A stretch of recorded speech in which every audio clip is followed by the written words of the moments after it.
प्रिय भाई और बहनों, आज का शुभ संदेश के लिए आप सभी को हम स्वागत करते हैं। ये सच है कि यीशु गुनहगारों के लिए अपना कीमती खून बहाने आया था। उसने खाई फोड़ों की मार के बचाए गुनहगार। यीशु ने दी सलीब पर अपनी जान। यीशु ने दी सलीब पर अपनी जान। यीशु ने दी सलीब पर अपनी जान। कि बचाऊं मैं बदकार, पाऊं शिफा मैं लाचार। यीशु ने दी सलीब पर अपनी जान। आज का संदेश ब्रदर जेम्स नायर सूरत से बांटा जाएंगे। प्रार्थना के साथ सुनिए। परमेश्वर के अति पवित्र नाम की महिमा हो। शुभ संदेश के सभी श्रोतागण को हमारे शीघ्र आने वाले प्रभु यीशु मसीह के नाम में नमस्कार। आइए हमारे सुबह के मनन के लिए हम मत्ती रचित सुसमाचार उसके 12वें अध्याय कलम 38 से 40 तक पढ़ेंगे। इस पर कुछ शास्त्रियों और फरीसियों ने उससे कहा, हे गुरु, हम तुझसे एक चिन्ह देखना चाहते हैं। उसने उन्हें उत्तर दिया, इस युग के बुरे और व्यभिचारी लोग चिन्ह ढूंढते हैं, परंतु योना भविष्यद्वक्ता के चिन्ह को छोड़ कोई और चिन्ह उनको न दिया जाएगा। योना 3 रात दिन जल जंतु के पेट में रहा, वैसे ही मनुष्य का पुत्र 3 रात दिन पृथ्वी के भीतर रहेगा। इस अध्याय से, इस भाग से हमने पिछली बार मनन किया था और हमने देखा कि योना का चिन्ह किस प्रकार मनुष्य के पुत्र के चिन्ह के समान यहाँ पर हम देख सकते हैं। कैसे परमेश्वर का न्याय योना पर दिखाया, उसी तरह कैसे मनुष्य के पुत्र यानी कि प्रभु यीशु मसीह हमारे लिए पृथ्वी के भीतर जाकर उस नरक की अवस्था में जाकर हमारे लिए उसने कलवरी के क्रूस पर अपना लहू बहाया। और आज सुबह फिर से इस भाग से जब हम मनन करते हैं, एक विचार मेरे मन में योना के विषय में एक कलम आया। उस कलम को मैं पढ़ना चाहता हूँ। योना उसका पहला अध्याय और उसका कलम 3 को हम पढ़ेंगे। योना पहला अध्याय कलम 3 इस प्रकार पढ़ते हैं,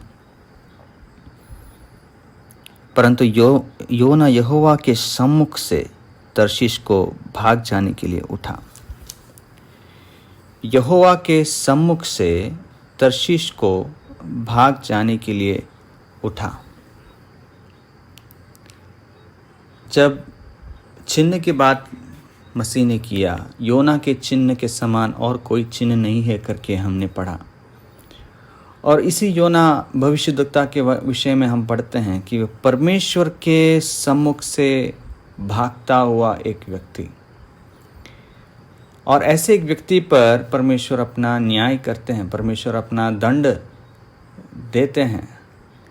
लेकिन यदि आप इस पूरे पुस्तक को पढ़ेंगे, यहाँ पर निनवे को सिखाने के जगह योना को एक बहुत बड़ी पाठ, एक बहुत बड़ी सीख सिखाते हुए हम इस पूरे अध्याय से और इस पूरे पुस्तक से हम पढ़ सकते हैं। भविष्यद्वक्ता योना परमेश्वर की ओर से वचन को लेकर इज़राइल के लोगों को देने वाले एक नबी हैं। लेकिन ऐसे एक नबी कैसे परमेश्वर के सानिध्य छोड़कर भाग सकता है?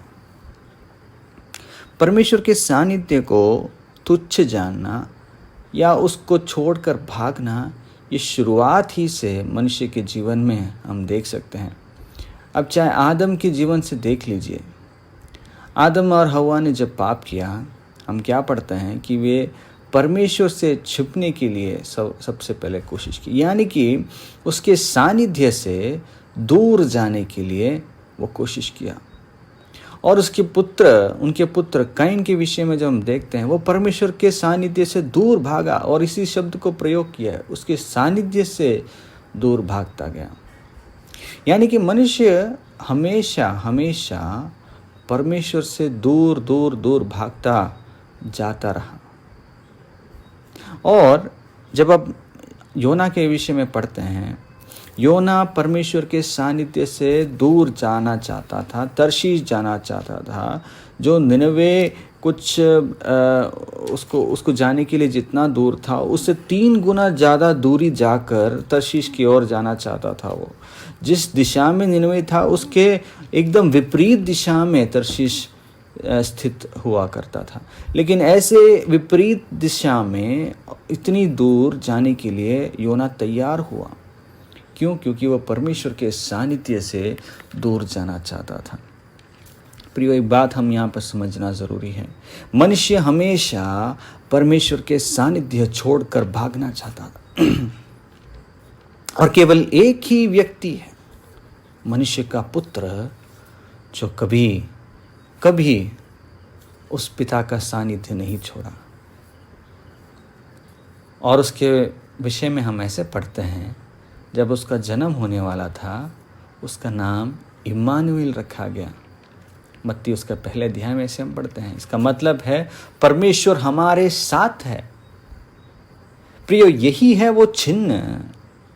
यानी कि योना जो परमेश्वर के सानिध्य से दूर भागना चाहता था, उस पर परमेश्वर का न्याय हुआ। लेकिन उस न्याय में भी, यानी कि मछली के पेट में भी, परमेश्वर ने उसको एक बात सिखाई। वो ये बात है कि तुम कभी भी परमेश्वर के सानिध्य से दूर जा नहीं सकते।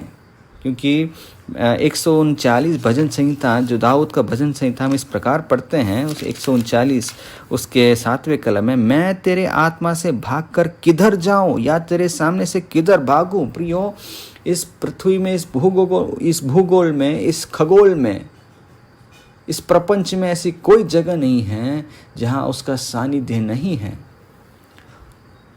समुद्र पर, यानी जमीन पर, या समुद्र पर या जमीन पर योना परमेश्वर से दूर भागना चाहता था। लेकिन दूर भागते भागते परमेश्वर उसको लेकर गया समुद्र के भीतर, अंदर, मछली के पेट में। और वहाँ जाकर परमेश्वर ने योना को सिखाया कि यहाँ पर भी मेरा सानिध्य है। प्रियो, और उस चिन्ह को जब हम कलवरी के क्रूस पर देखते हैं, हम क्या देखते हैं?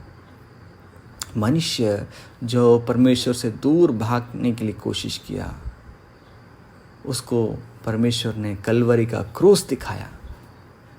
वो जगह दिखाई जहां पर मनुष्य को परमेश्वर का सानिध्य देखा। मनुष्य ने परमेश्वर का सानिध्य उस मसीह में देखा। कलवरी के क्रूस पर, जहाँ पर मसीह हमारे जगह पर सजा उठा रहे थे, दंड उठा रहे थे, लेकिन जब हमने उसको देखा, परमेश्वर का सानिध्य हमने देखा। हमने उस दंड में, हमने उस न्याय में परमेश्वर का सानिध्य देखा। हाँ प्रियो, पिता ने उसको छोड़ दिया, पिता ने अपना मुंह फेर दिया, सही बात है। लेकिन मसीह में हम परमेश्वर का सानिध्य पाते हैं।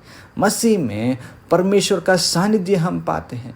उस दंड की अवस्था में मसीह ने हमें परमेश्वर का सानिध्य दिखाया, परमेश्वर की ओर जाने के लिए एक रास्ता दिखाया। प्रियो, उसके बड़े नाम की महिमा हो, उसके इस बड़े प्रेम के लिए हम उसको धन्यवाद करें। क्योंकि हम जो परमेश्वर की ओर से भाग रहे थे, उसने हमें परमेश्वर की सानिध्य दिखाया और ये सिखाया कि उसके आत्मा से हम कहीं भी भाग नहीं सकते और निरंतर अपने पास रखने के लिए, अपने करीब रखने की कोशिश करते हैं। आइए, आप यदि परमेश्वर से दूर भागना चाहते हैं या परमेश्वर के सानिध्य को आप पसंद नहीं करते हैं, एक बात आप ज़रूर समझ लीजिएगा, उसका सानिध्य हर जगह है और वो हमेशा हमारे साथ रहना चाहते हैं। मसीह के बारे में इस प्रकार पढ़ते हैं, वो मनुष्य के बीच में डेरा किया, मनुष्य के बीच में आने के लिए उसने चाहा। हम क्यों ना चाहते हैं उसके साथ रहने के लिए, उसके सानिध्य में रहने के लिए। परमेश्वर हमारी सहायता करे, हम उसके साथ रहें और मसीह के उस प्रेम को हम पहचानें। उसके नाम की महिमा हो।